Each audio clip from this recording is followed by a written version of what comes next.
રાજ્યમાં હાલ અનેક નદીઓ બે કાંઠે વહી રહી છે, ત્યારે વાત્રક નદી સૂકી ભઠ્ઠ જોવા મળી રહી છે। ઉપરવાસમાં વરસાદ નથી થયો અને તેને કારણે નદીમાં નવા નીરની આવક પણ નથી નોંધાઈ। વાત્રક નદીને અહીં ચરોતરનું પ્રવેશ દ્વાર ગણવામાં આવે છે અને તે ખાલી ખમ જોવા મળતા આગામી સમયમાં પાણીનો વિકટ પ્રશ્ન સર્જાઈ શકે છે। ચોમાસામાં નદીમાં પાણીને બદલે ઘાસ ઉગી નીકળ્યું છે।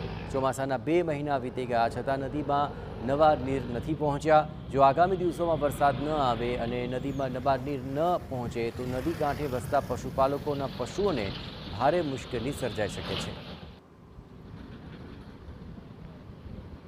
રાજ્યમાં મેઘમહેર થવાને કારણે ઉત્તર ગુજરાત, દક્ષિણ ગુજરાત અને સૌરાષ્ટ્રની તમામ નદીઓ બે કાંઠે વહેતી થઈ છે। પરંતુ વાત કરવામાં આવે ખેડા જિલ્લાની, તો ખેડા જિલ્લાની જીવાદોરી સમાન વાત્રક નદી અત્યારે સૂકી જોવા મળી રહી છે।